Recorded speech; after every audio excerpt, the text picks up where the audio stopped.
രാക്ഷസ പ്രണയം. രചന പ്രണയിനി രാഖി. അവതരണം അഷിക. ഒരിരുട്ടുമുറി. അവൾ പേടിയോട് നോക്കി. കൈകാലുകൾ വിറച്ചു. താനിപ്പോൾ എവിടെയാണെന്ന് പോലും അറിയാതെ അവൾ ഭയന്ന് കണ്ണുകൾ നിറഞ്ഞു. കോളേജ് കഴിഞ്ഞ് വീട്ടിലേക്ക് പോകുന്ന വഴിയാണ് ഒരു വണ്ടി വന്നിടിച്ചത്. പിന്നെ ഒന്നും ഓർമ്മയില്ല. കണ്ണുകൾ തുറക്കുമ്പോൾ ഈ മുറിയിലാണ്. രാവെന്നോ രാത്രിയെന്നോ ഒന്നും അറിയുന്നില്ല. എങ്ങനെ ഇവിടെ നിന്ന് രക്ഷപ്പെടും? അവൾ ഓരോന്ന് ആലോചിച്ച് നിൽക്കുമ്പോഴാണ് പെട്ടെന്ന് അവിടേക്ക് ഒരു ബൂട്ടിന്റെ ശബ്ദം കടന്നു വരുന്നത്. അവൾ ആ ശബ്ദം കേട്ട ഭാഗത്തേക്ക് നോക്കി. ഒന്നും തന്നെ കാണാൻ സാധിക്കുന്നില്ല. ഇരുട്ട് നിറഞ്ഞു നിൽക്കുന്ന മുറി. ഒരു തരി വെട്ടം പോലുമില്ല. ആരാ? വിറക്കുന്ന ചുണ്ടുകളോടെ അവൾ ചോദിച്ചു. അപ്പോഴേക്കും ആ ശബ്ദം അവളുടെ അടുത്തേക്ക് തന്നെ എത്തിയിരുന്നു. അവളുടെ മൂക്കിലേക്ക് ക്രീഡ് അവൻസ് പെർഫ്യൂം സ്മെല്ലിച്ച് കയറിയിരുന്നു. അവൾ ഉമിനീരിറക്കി ചുറ്റും നോക്കി. ഒന്നും തന്നെ കാണാൻ സാധിക്കുന്നില്ല. പക്ഷെ അവൾ അറിയുന്നുണ്ട് ആരോ തന്റെ അടുത്തുള്ളത്. വീണ്ടും ധൈര്യം സംഭരിച്ച് ഒന്നുകൂടെ ചോദിച്ചു, ആരാ? പെട്ടെന്നാണ് അവന്റെ ശബ്ദം ഉയർന്നത്. അത്രയും ഗാംഭീര്യമുള്ള ശബ്ദം കേട്ട് അവൾ ഭയത്തോടെ പിന്നിലേക്ക് അടിവെച്ചു. ഞാൻ ആരാണെന്നറിയാനുള്ള സമയമായിട്ടുള്ള ബേബി ഗേൾ. ആ പേര് മാത്രം അവളുടെ ചെവിയിൽ അലയടിച്ചുകൊണ്ടിരുന്നു. പല ആവർത്തി. കയ്യിൽ വേദന അറിഞ്ഞപ്പോഴാണ് ചിന്തകൾ വെടിഞ്ഞത്. ആ! വേദന കൊണ്ട് പുളഞ്ഞു. കണ്ണുകൾ നിറഞ്ഞൊഴുകി. പ്ലീസ്! ഇടത് കൈയിലെ മോതിരവിരലിൽ എന്തോ കുത്തിയിറക്കുന്നത് പോലെ ആ വിരലിൽ പുകച്ചിലും നീറ്റലും. വീണ്ടും ആ കയ്യിൽ വേദന അനുഭവപ്പെട്ടതും അവൾ അലറിക്കരഞ്ഞു. പ്ലീസ്, വേദനിക്കുന്നു. അവൾ അത് പറഞ്ഞത് അവൻ കയ്യിൽ നിന്നും പിടിവിട്ട് മാറി നിന്നു. അവൾ ആ കൈ വലത് കൈ കൊണ്ട് പൊതിഞ്ഞു പിടിച്ചു. എന്താ നടന്നതെന്ന് മനസ്സിലായിരുന്നില്ല. മുറിയിൽ ഇരുട്ടായതിനാൽ കയ്യിൽ എന്താ പറ്റിയതെന്നും ഒന്നും മനസ്സിലാവുന്നില്ലായിരുന്നു. പെട്ടെന്ന് മൂക്കിലേക്ക് എന്തോ സ്മെൽ വന്നതും അവൾ ബോധം കെട്ട് താഴേക്ക് വീണു. വീഴും മുന്നേ ദൃഢമായ രണ്ട് കൈകൾ അവളെ താങ്ങിപ്പിടിച്ചിരുന്നു. അവളെ തന്നെ നെഞ്ചോട് ചേർത്ത് പിടിച്ച് നെറുകയിലൊന്ന് മുത്തി ഇരു കൈകളിൽ കോരിയെടുത്തുകൊണ്ട് അവൻ അവളെ വേറെ റൂമിലേക്ക് കൊണ്ടുപോയി. ഇവൾ അഹല്യ രാമകൃഷ്ണൻ. ഒരു സാധാരണ കുടുംബം. അച്ഛൻ രാമകൃഷ്ണൻ 3 വർഷം മുമ്പ് ഒരു ആക്സിഡന്റിൽ മരണപ്പെട്ടു. അമ്മ വൈദേഹി രാമകൃഷ്ണൻ. ഒരു വീട്ടമ്മയാണ്. തയ്യലാണ് ജോലി. അമ്മ മാത്രമേ അവൾക്ക് സ്വന്തമെന്ന് പറയാനുള്ളൂ. DK എന്ന കോളേജ് BCom ലാസ്റ്റ് ഇയർ ആണ് പഠിക്കുന്നത്. അവൾ മെല്ലെ കണ്ണുകൾ തുറന്നു. മുകളിൽ കറങ്ങുന്ന ഫാൻ കണ്ടതും വേഗം ചാടി എഴുന്നേറ്റ്. ആ! മോളെ അച്ചു, പതിയെ, കൈവേദനിക്കും. തന്റെ അമ്മയുടെ ശബ്ദം കേട്ട് അവൾ തലചരിച്ചു നോക്കി. അമ്മ! അവൾ അവരെ വട്ടം പിടിച്ച് കരഞ്ഞു. ഒന്നുമില്ല അച്ചു. അമ്മ നിന്നെ കാണാതായപ്പോ ഒന്ന് പേടിച്ചു. അവൾ മുഖമുയർത്തി അമ്മേനെ ഒന്ന് നോക്കി. മോൾക്ക് ആക്സിഡന്റ് ആയെന്നൊരു കോള് വന്നിരുന്നു. അമ്മ പേടിച്ചു പോയി. ഇവിടെ വന്ന് മോളെ കണ്ടപ്പോഴാ അമ്മയ്ക്ക് സമാധാനമായ. ആ അമ്മ മകളെ വട്ടം പിടിച്ചുകൊണ്ട് പറഞ്ഞു. അമ്മയെ വട്ടം പിടിച്ച കൈകൾ ഒന്നമർത്തിയത് അവൾ വേദന കൊണ്ട് കരഞ്ഞു. മോളെ സൂക്ഷിച്ച്. അപ്പോഴാണ് അവൾ ആ കൈകൾ ശരിക്കും കാണുന്നത്. കൈപ്പത്തി മുഴുവൻ പൊതിഞ്ഞു കെട്ടിവെച്ചിട്ടുണ്ട്. ഉള്ളം കൈയിൽ ഇപ്പോഴും നീറ്റലുണ്ട്, കൂടെ പുകച്ചിലും. പക്ഷെ എന്താണെന്നറിയില്ല. അതുപോലെ മോതിരവിരലും വേദന എടുക്കുന്നുണ്ട്. മുഴുവനും പൊതിഞ്ഞു വെച്ചിരിക്കുന്നതുകൊണ്ട് അവൾക്കൊന്നും കാണാൻ സാധിച്ചില്ല. പക്ഷേ അപ്പൊ ഞാൻ കണ്ടതോ സ്വപ്നമായിരുന്നോ? ഇല്ല, ഞാൻ ആ വേദന അറിഞ്ഞതല്ലേ. അതുപോലെ ആ പെർഫ്യൂം. ആരായാൽ എന്നെ എന്തിനിങ്ങനെ വേദനിപ്പിക്കുന്നു? ഞാനായിട്ട് ആരെയും ഉപദ്രവിച്ചിട്ടില്ല, ഒരു ഉറുമ്പിനെ പോലും. പക്ഷെ ആ ശബ്ദം എവിടെയോ കേട്ടിട്ടുണ്ട്. Baby girl. അപ്പോഴും ആ ശബ്ദം മാത്രം അവളുടെ ചെവിയിൽ അലയിടിച്ചുകൊണ്ടിരുന്നു. ഇരു കൈകൾ കൊണ്ടും ചെവിയിൽ പിടിക്കാൻ ഒരുങ്ങിയതും വേദനയാൽ അതിനുപോലും സാധിക്കാതെ വന്നു. മോളെ, വേദനയുണ്ടോ? അമ്മയുടെ വിളിയിലാണ് അവൾ ചിന്തകളിൽ നിന്നും ഉണർന്നത്. കുഴപ്പമില്ല എന്റെ വൈദു. വേദനയുണ്ട്, ഇല്ലെന്ന് പറയുന്നില്ല. പക്ഷെ അമ്മ, കയ്യിൽ മാത്രമേ മുറിവുണ്ടായിരുന്നുള്ളോ? അവൾ താൻ കണ്ടത് യാഥാർത്ഥ്യമാണോ എന്നറിയാൻ വൈദേഹിയോട് ചോദിച്ചു. ആ മോളെ, ഞാനും അത് ശ്രദ്ധിച്ചു. വണ്ടി മുട്ടിയാൽ കയ്യിൽ ഇങ്ങനെ മുറിവുണ്ടാവുന്നത് എങ്ങനെയാ? ഡോക്ടറിനോട് ചോദിച്ചപ്പോ അവർക്കും അറിയില്ലെന്നാ പറഞ്ഞേ. അപ്പോ ആരായിരിക്കും അയാൾ? അമ്മയോട് പറഞ്ഞ അമ്മയും കൂടുതൽ പേടിക്കും. പറയാതെ ഇരുന്നാൽ നാളെ വീണ്ടും ഇതുപോലെ ഉണ്ടാകുമോ? അവളൊന്നും മുന്നീറിറക്കിപ്പോയി. ഇപ്പൊ തന്നെ സഹിക്കാൻ പറ്റുന്നില്ല. ഇനിയും ഇതുപോലെ ഉണ്ടായാൽ? മോളെ! വൈദ്യുവിന്റെ വിളി കേട്ട് തിരിഞ്ഞു നോക്കി. കയ്യിൽ ഫോണും പിടിച്ചു നിൽക്കുവാണ്. അവൾ ആരാണെന്ന പോലെ അമ്മയുടെ മുഖത്തേക്ക് നോക്കി. സിദ്ധുമോനാ? ഉം. അവളൊന്ന് മൂളി. ദീർഘശ്വാസമെടുത്ത് അവൾ ഫോൺ നിർത്തി ചെവിയിലേക്ക് വെച്ച്. ഹലോ? ഹലോ അച്ചു, കുഴപ്പമൊന്നുമില്ലല്ലോ? ഇല്ല സിദ്ധുവേട്ടാ. എന്ന് മുഴുവനാക്കും മുമ്പ് അവളുടെ കയ്യിൽ കൂടി എന്തോ കുത്തിക്കേറുന്നത് പോലെ വേദന അനുഭവപ്പെട്ടു. ആ, എന്താ അച്ചു? എന്താ പറ്റിയേ? അവളുടെ കരച്ചിൽ കണ്ട് വൈദ്യു പേടിയോടെ ചോദിച്ചു. അവളുടെ കയ്യിൽ നിന്നും ഫോൺ ഊർന്ന് നിലത്തേക്ക് വീണു. ഹലോ, കേൾക്കുന്നുണ്ടോ? സിദ്ധു അപ്പുറത്തു നിന്നും വിളിച്ചു പറഞ്ഞു. അമ്മോ, മോളെ, ഞാൻ ഡോക്ടറിനെ വിളിക്കാം, കരയില്ലേ? ആ, വൈദ്യു വേഗം മകളുടെ വേദന നിറഞ്ഞ മുഖം കാണാൻ സാധിക്കാതെ കണ്ണുകൾ തുറച്ചുകൊണ്ട് ഡോക്ടറിന്റെ റൂമിലേക്ക് ഓടി. കാര്യം പറഞ്ഞ ഡോക്ടർ വേഗമെത്തി. സിസ്റ്റർ, ആ കയ്യിലെ കെട്ടഴിക്കൂ. അത് കേട്ട സിസ്റ്റർ അച്ചുവിന്റെ കയ്യിലെ കെട്ടഴിച്ചു മാറ്റി. അപ്പോഴേക്കും കണ്ണുകൾ മുറുക്കി അടച്ചു പിടിച്ചിരിക്കുകയാണ്. കണ്ണുകൾ നിറഞ്ഞൊഴുകുന്നുണ്ട്. കെട്ടഴിഞ്ഞതും ഡോക്ടർ സൂക്ഷ്മതയോടെ അത് പരിശോധിച്ചുകൊണ്ട് പറഞ്ഞു. പുറത്തേക്ക് ചോരയൊന്നും കാണുന്നില്ല. അകത്താണ് വേദനയെങ്കിൽ നമുക്ക് സ്കാൻ ചെയ്യാം, എക്സ്റേ എടുത്ത് നോക്കാം. ഇതൊക്കെ അച്ചു കേൾക്കുന്നുണ്ടെങ്കിൽ വേദന കൊണ്ട് എവിടേക്കും നോക്കാൻ അവൾക്ക് സാധിച്ചില്ല. കുറച്ച് മിനിറ്റുകൾക്ക് ശേഷം വേദന കുറഞ്ഞു വന്നു. അവൾക്കതൊരാശ്വാസമായി. മോളെ അച്ചു, ഇപ്പൊ എങ്ങനെയുണ്ട്? കുറവുണ്ട്. അപ്പൊ സ്കാനും എക്സ്റേക്കും ഒന്ന് എടുത്തു നോക്കാം. വരൂ. ഡോക്ടർ പറഞ്ഞതിനനുസരിച്ച് എല്ലാം എടുത്തു. റിസൾട്ടിനായി ഡോക്ടറിന്റെ ക്യാബിനിൽ വെയിറ്റ് ചെയ്യുകയാണ്. റിപ്പോർട്ടിൽ നോക്കി ഡോക്ടർ പറഞ്ഞു തുടങ്ങി. സ്കാനിങ് ചെയ്ത് നോക്കിയാൽ കൈക്ക് കുഴപ്പമൊന്നുമില്ല. പിന്നെ എക്സ്റേ എടുത്തതിലും കയ്യിൽ പൊട്ടലോ ചതവോ ഒന്നും കാണുന്നില്ല.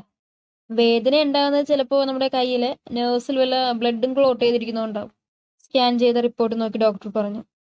ദേ, ഇവിടെയല്ലേ കുട്ടിക്ക് വേദന എടുക്കുന്നത്? കൈപ്പത്തിയുടെ കൈത്തണ്ടിൽ കാണിച്ച് ഡോക്ടർ ചോദിച്ചു. അതെ ഡോക്ടർ, ഈ ഭാഗത്ത് എന്തോ തുളഞ്ഞു കയറും പോലെ. ഡോക്ടർ, ഞാനൊരു കാര്യം ചോദിച്ചോട്ടെ? യെസ്, ചോദിച്ചോളൂ. എന്നെ ഈ ഹോസ്പിറ്റലിൽ കൊണ്ടുവരുമ്പോൾ ഈ മുറിവ് മാത്രമേ ഉണ്ടായിരുന്നുള്ളൂ? യെസ്, ഇത് മാത്രമേ ഉണ്ടായിരുന്നുള്ളൂ. കൂടുതൽ ചോദ്യങ്ങൾ ചോദിക്കാൻ ഇടവരാതെ ഡോക്ടർ പറഞ്ഞു. പിന്നെ ഞാൻ മെഡിസിൻ എഴുതി തരാം. ഇപ്പൊ കുഴപ്പമില്ലെങ്കിൽ ഇന്ന് തന്നെ ഡിസ്ചാർജ് ചെയ്യാം. ശരി ഡോക്ടർ. വാച്ചു, നിന്നെ റൂമിലേക്കാക്കി തന്നിട്ട് വേണം എനിക്ക് ക്യാൻറ്റീനിൽ പോയി എന്തെങ്കിലും മേടിച്ചിട്ട് വരാം. മോളൊന്നും ഇതുവരെ കഴിച്ചില്ലല്ലോ. ഡോക്ടറുടെ ക്യാബിനിൽ നിന്നും പുറത്തേക്ക് ഇറങ്ങിയപ്പോൾ അവളുടെ ചിന്തകൾ പല വഴിയിലായിരുന്നു. അച്ചു! താൻ പറഞ്ഞതൊന്നും കേൾക്കാതെ ഏതോ ലോകത്ത് നിൽക്കുന്ന മോളെ വൈദ്യു കുലുക്കി വിളിച്ചു. ആ അമ്മേ. അമ്മയുടെ കുലുക്കി വിളിയിലാണ് അച്ചു ഉണർന്നത്. വാ. റൂമിലെത്തി മോള് കിടന്നു. അമ്മ പോയി മേടിച്ചിട്ട് വരാം. അമ്മയുടെ ഫോൺ എന്തേ? ഇന്നാ. ഫോൺ അച്ചുവിന്റെ കയ്യിലേക്ക് കൊടുത്തതും അത് റിങ് ചെയ്തു. ഐഷു ആണ്, അവൾ അമ്മയോട് പറഞ്ഞ് ഫോൺ എടുത്തു. അമ്മ പുറത്തേക്ക് പോയി. എടാ അച്ചു, എന്താ പറ്റിയേ? വൈദ്യു അമ്മ നിന്നെ വീട്ടിലെത്തേണ്ട സമയം കഴിഞ്ഞിട്ടും കാണാതെ വന്നപ്പോൾ എന്നെ വിളിച്ച. അപ്പോഴാണ് ഞാനിത് അറിഞ്ഞത്. ഒന്നുമില്ലടാ, ഒരു ആക്സിഡന്റ്, അത്രേ ഉള്ളൂ. ഇപ്പൊ എങ്ങനെയുണ്ടടാ? ഞാനും വരണോ? വേണ്ടടാ, നിനക്ക് പനിയല്ലേ. ഇപ്പൊ ഈ രാത്രി വരണ്ട, വീട്ടിൽ വരുമ്പോ കാണാം. ഓക്കേടാ, ടേക്ക് കെയർ. ഇത് ഐശ്വര്യ, അച്ചുവിന്റെ കുഞ്ഞുനാൾ മുതലുള്ള കൂട്ടുകാരി. ഇതേ സമയം ഡോക്ടറുടെ ക്യാബിനിൽ അച്ചുവും അമ്മയും ഇറങ്ങിയതും ഡോക്ടറിന്റെ ഫോൺ റിങ് ചെയ്തു. ഒരു വിറയലോടെ അയാൾ ആ ഫോൺ നോക്കി. അതിലെ പേര് കണ്ടതും കൈകാലുകൾ വിറച്ച്. രണ്ടാമത്തെ ഇറങ്ങിയിൽ തന്നെ ഫോൺ എടുത്ത് ചെവിയിൽ വെച്ചു. ചോദ്യം ചോദിക്കാതെ തന്നെ അയാൾ മറുപടി പറഞ്ഞു. സാർ. പേടികൊണ്ട് അയാളുടെ ശബ്ദം പുറത്തേക്ക് വരുന്നുണ്ടായിരുന്നില്ല. സാറ് പറഞ്ഞതുപോലെ എല്ലാം ചെയ്തിട്ടുണ്ട്. അവർക്ക് സംശയമൊന്നുമില്ലാതെ തന്നെ. പിന്നെ സാർ അത് കൂടുതൽ വേദനിച്ചാൽ ആ കുട്ടിയുടെ നരമ്പ് പൊട്ടിപ്പോകാനിടയുണ്ട്. സോ സാർ പറഞ്ഞു പൂർത്തിയാക്കും മുമ്പ് തന്നെ അവിടെ നിന്ന് ഉത്തരം കിട്ടി. അയിനോ? പിന്നെ ഇന്ന് ഡിസ്ചാർജ് ചെയ്യണ്ട, നാളെ ചെയ്താൽ മതി. You get me? Yes sir. Call കട്ടായത് അയാൾ ശ്വാസം വലിച്ചു വിട്ടു. ടേബിളിൽ ഇരുന്ന് വെള്ളം എടുത്ത് കുടിച്ചു. ഡോക്ടർ, എന്തു പറ്റി?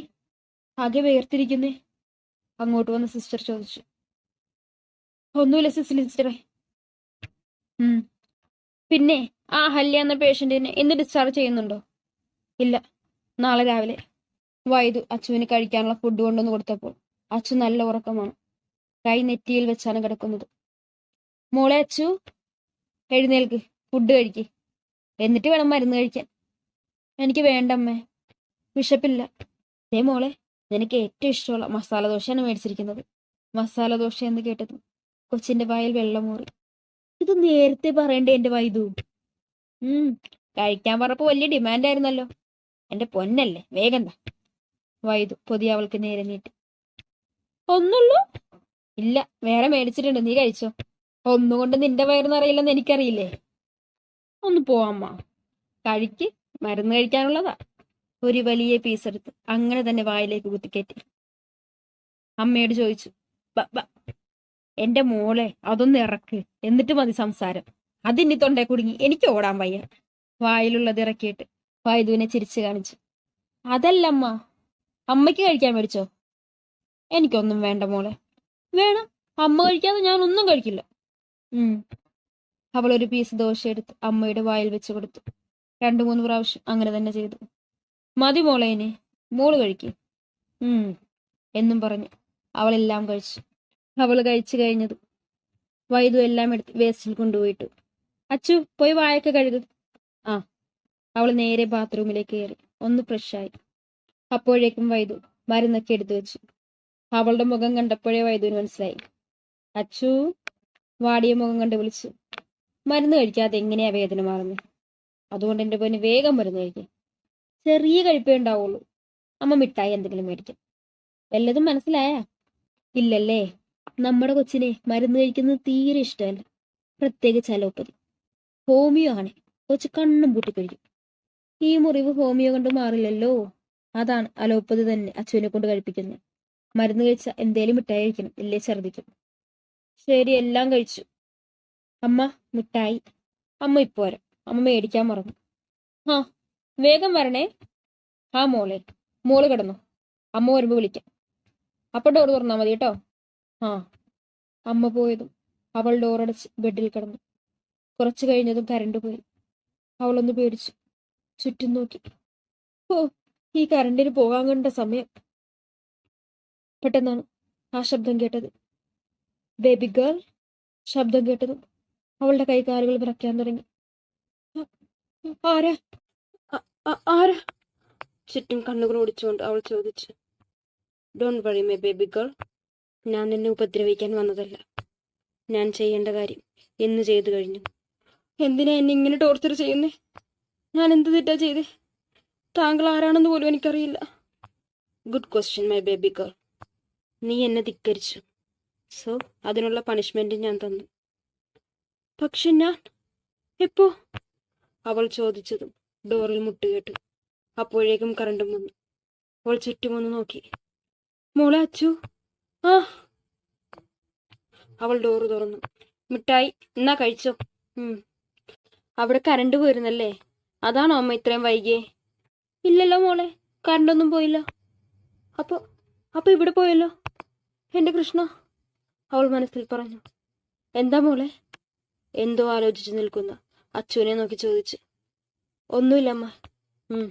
വന്നു കിടക്ക്. അപ്പോഴാണ് വൈദു അച്ചുവിന്റെ കൈ ശ്രദ്ധിച്ചത്.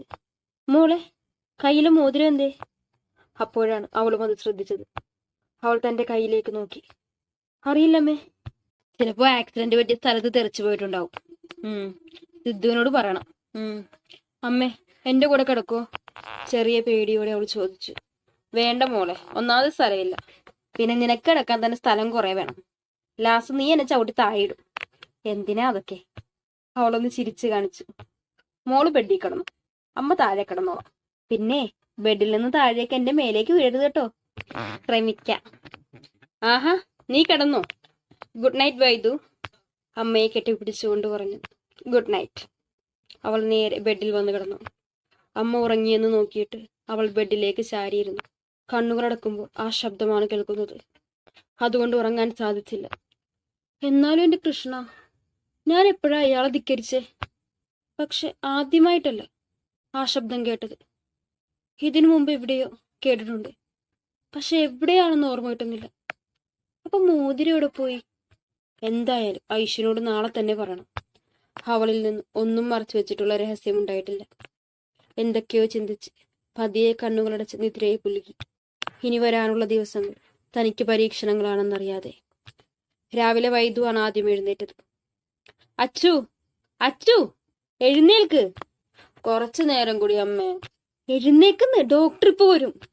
പിന്നെ വരാൻ പറ അമ്മ. അച്ചു കളിക്കാതെ എഴുന്നേറ്റേ, ചെക്കപ്പ് ചെയ്യാൻ ഡോക്ടർ വരുന്നു, വേഗം ഫ്രഷായി വാ. ഓ. അവൾ മുഷിച്ചിലോടെ എഴുന്നേറ്റ് ബാത്റൂമിലേക്ക് പോയി. എങ്ങനെയുണ്ട് അഹല്യ? ഇപ്പൊ കുഴപ്പമില്ല ഡോക്ടർ. രാത്രി വേദന എന്തെങ്കിലും ഉണ്ടായോ? ഇല്ല ഡോക്ടർ. അമ്മ വരൂ, ഡിസ്ചാർജിനുള്ള കാര്യങ്ങളെല്ലാം ചെയ്യണം. വൈദു അച്ചുവിനെ ഒന്ന് നോക്കി ഡോക്ടറിന് പുറകെ പോയി. ഷോ, ഒറ്റയ്ക്കിരുന്ന് ബോറടിച്ച് ഇനി എന്ത് ചെയ്യും? നഖം കടിച്ചുകൊണ്ട് ആലോചിച്ചു. എന്തായാലും ഡിസ്ചാർജ് ചെയ്യും. ഐശുവിനെ വിളിച്ച് കുറച്ച് ഫ്രൂട്ട്സ് ഒക്കെ വാങ്ങിക്കൊണ്ടുവരാൻ പറയും. ഫോൺ എടുത്ത് ഐശുവിനെ വിളിച്ചു. 2 റിങ്ങിൽ തന്നെ ഫോൺ എടുത്തു. ഹലോ അച്ചു, ഇപ്പൊ എങ്ങനെയുണ്ടടാ? ഡിസ്ചാർജ് എപ്പോഴാ ചെയ്യുന്നേ? വൈദു അമ്മ എന്തേ? എങ്ങനെയുണ്ടടി? അവിടെ ചുള്ളൻ ഡോക്ടർമാരൊക്കെ ഉണ്ടോ? ഫോൺ എടുത്ത ഉടനെ ഐഷു ശ്വാസം വിടാതെ ഓരോന്നൊക്കെ ചോദിച്ചുകൊണ്ടിരിക്കുക. എന്റെ പൊന്നൈഷു, ഒന്ന് ശ്വാസം വിടൊരു പട്ടി. അത് പിന്നെ മുത്തേ. ഓ, സോപ്പിങ് വേണ്ട. ഓ ആയിക്കോട്ടെ. എടി ഐഷു, എന്നെ ഒന്ന് ഡിസ്ചാർജ് ചെയ്യും. അപ്പൊ നീയേ കുറെ ഫ്രൂട്ട്സ് ഒക്കെ ആയിട്ട് വരണേ. ഒരാട്ടായിരുന്നു അച്ചുവിന് കിട്ടിയത്. ഞാനിവിടെ പനി പിടിച്ച് കിടന്നിട്ട് നീ എനിക്ക് എന്തോ ഒലക്കടി കൊണ്ടുവന്നേ. എന്നിട്ട് എന്നെ കാണാൻ വന്നിട്ട് എനിക്ക് കൊണ്ടുവന്ന ഫ്രൂട്ട്സും കൂടി നീ കുത്തിക്കയറ്റിയില്ലേടി പട്ടി. അങ്ങനെ പറയല്ലേ മുത്തേ, നിന്നെ പോലെയാണോ ഞാൻ? അതെന്താടി, നിനക്ക് കൊമ്പുണ്ടോ? അതല്ലടി പട്ടി പറഞ്ഞേ, ഞാൻ ഹോസ്പിറ്റലിൽ അഡ്മിറ്റ് ആയി വരുന്നതല്ലേ അയിനി. ഓ ഇവള, നിന്നെപ്പോലെ ഒരു പാരസിറ്റാമോൾ കഴിച്ച് വീട്ടിൽ കുത്തിയിരിപ്പല്ലോ ഞാൻ. ഓ, ഞാനും കാണിച്ചു തരാടി. നിന്നെ കെട്ടാൻ പോണവനോട് പറയടി. ഓ, അത് നിനക്ക് അറിയാവുന്നതല്ലേ. സോറി മുത്തേ, ഞാൻ പെട്ടെന്ന് പറഞ്ഞു പോയതാ. അത് വിടും, നീ വരുമ്പോ മേടിച്ചിട്ട് തരണേ. പിന്നെ മാങ്ങ മേടിക്കണേ. ഐഷു എന്തെങ്കിലും പറയുന്നതിന് മുന്നേ ഫോൺ കട്ടാക്കി. ഇപ്പോഴാ ഒന്ന് സമാധാനമായി. ഇല്ലെങ്കിൽ അവളുടെ വായിലിരിക്കുന്ന കേൾക്കേണ്ടി വന്നേനെ. പക്ഷെ ഇതെല്ലാം കേട്ട് അയാളുടെ ചുണ്ടിൽ ഒരു പുഞ്ചി വിരിഞ്ഞു. പെട്ടെന്ന് തന്നെ അയാളുടെ മുഖം വലിഞ്ഞു മുറുകി. ആ നീല കണ്ണുകൾ ചുവന്നു. നാടി നരമ്പ് വലിഞ്ഞു മുറുകി. വൈദു അമ്മ വന്ന് അച്ചുവിനെ വിളിച്ചു. അച്ചു വാ പോകാം. എല്ലാം കഴിഞ്ഞോ? ബില്ലൊക്കെ അടച്ചോ അമ്മേ? അതൊക്കെ അടച്ചു മോളെ, വാ പോകാം. അങ്ങനെ ഉച്ചയോടുകൂടി അച്ചുവും വൈദുവും വീട്ടിലെത്തി. വീട്ടിലേക്ക് കയറിയപ്പോൾ തന്നെ കണ്ടു ഉമ്മറത്ത് തങ്ങളെ കാത്തിരിക്കുന്ന ഐഷുവിനെ, കൂടെ കിറ്റും. കിറ്റ് കണ്ടതും അച്ചു ഓടിപ്പോയി ഐഷുവിനെ കെട്ടിപ്പിടിച്ചു. താങ്ക്സ് മുത്തേ. വൈദു അമ്മ താക്കോലെടുത്ത് ഡോർ തുറന്നകത്തേക്ക് കേറി വാ മക്കളെ. അച്ചു പോയി കുളിക്ക്. പിന്നെ കൈ നനയാതെ നോക്കണേ. ചെറു ചൂടുവെള്ളത്തിൽ കുളിച്ചാൽ മതി കേട്ടോ. അമ്മ. എന്നാ ഞങ്ങൾ റൂമിലുണ്ടാകുവേ. എന്നാ മക്കള് ചെല്ലി, ഞാൻ ഫുഡ് ഉണ്ടാക്കിയിട്ട് അങ്ങോട്ട് കൊണ്ടുവരാം. ശരി അമ്മ. 2 റൂമിലെത്തി. ഒരു കുഞ്ഞു റൂമാണ് അച്ചുവിന്റെ. അതിൽ നിറയെ അവളുടെ കുഞ്ഞിലെയുള്ള ഫോട്ടോകളുണ്ട്, കൂടെ ഐഷുവായിട്ടുള്ളതും. നീ ഇവിടെ ഇരിക്കി, ഞാനൊന്നേ ഫ്രഷ് ആയിട്ട് വരാം. നിന്നോട് കുറെ കാര്യങ്ങൾ പറയാനുണ്ട്. അവൾ അലമാരയിൽ നിന്ന് ഒരു ബനിയനും പലാസയും എടുത്തുകൊണ്ട് ബാത്റൂമിലേക്ക് കയറി. കുറച്ചു കഴിഞ്ഞതും അച്ചു ഫ്രഷായി ഇറങ്ങി വന്നു. എന്താ അച്ചു പറയാനുണ്ടെന്ന് പറഞ്ഞേ? ഫ്രഷായി ഇറങ്ങി വന്ന് അച്ചുവിനെ നോക്കി ഐഷു ചോദിച്ചു. പറയാം. അവളുടെ മുഖത്തെ ടെൻഷനിലൂടെ മനസ്സിലായി കാര്യം നിസ്സാരമല്ലെന്ന്. അച്ചു ഒന്ന് ആക്സിഡന്റ് ആയതു മുതൽ ഹോസ്പിറ്റൽ വരെയുള്ള എല്ലാ കാര്യങ്ങളും ഐഷുവിനോട് പറഞ്ഞു. അപ്പോ അയാളെ നീ ഇതുവരെ കണ്ടിട്ടില്ലേ? ഇല്ലടാ, പക്ഷെ ആ ശബ്ദം ഞാൻ എവിടെയോ കേട്ടിട്ടുണ്ട്. നമുക്ക് നോക്കാം. നീ അതോർത്ത് ടെൻഷൻ ആകണ്ട. അല്ല അച്ചു, നീ അന്ന് പോയ ഇന്റർവ്യൂ എന്തായി? ജോബ് കിട്ടുമോ? അറിയില്ലടാ, പക്ഷെ അതിലൊന്നും പ്രതീക്ഷയില്ല. വേറെ നോക്കണം. അല്ല, നീയും ഉണ്ടല്ലോ, അപ്പൊ നിനക്ക് കിട്ടില്ലേ? പിന്നെ ഉണ്ടാ. കോളേജ് ടോപ്പറായി നിനക്ക് കിട്ടിയില്ലെങ്കിലാണ് പിന്നെ എന്റെ കാര്യം പറയണോ മോളെ? പക്ഷെ എനിക്കതല്ല മോളെ സംശയം. നിന്നെ എടുത്തതിൽ ഒരു റീസൺ ഉണ്ട്. എന്നെ എന്തിനാ സെലക്ട് ചെയ്തെന്നാ എനിക്കറിയാൻ പാടില്ലാത്തത്. അത് നിനക്കറിയില്ലേ? ആ കമ്പനിക്ക് കണ്ണു തട്ടാതിരിക്കാൻ പൂടി കിടന്നു. 2 പേരും കൂടി തല്ലുപിടിയായി, അടിയായി, ഇടിയായി, ലാസ്റ്റ് ക്ഷീണിച്ച് കട്ടിലിൽ കിടന്നു. എത്രയൊക്കെ തല്ലുപിടിച്ചാൽ രണ്ടും ബെസ്റ്റ് ഫ്രണ്ടാണ്.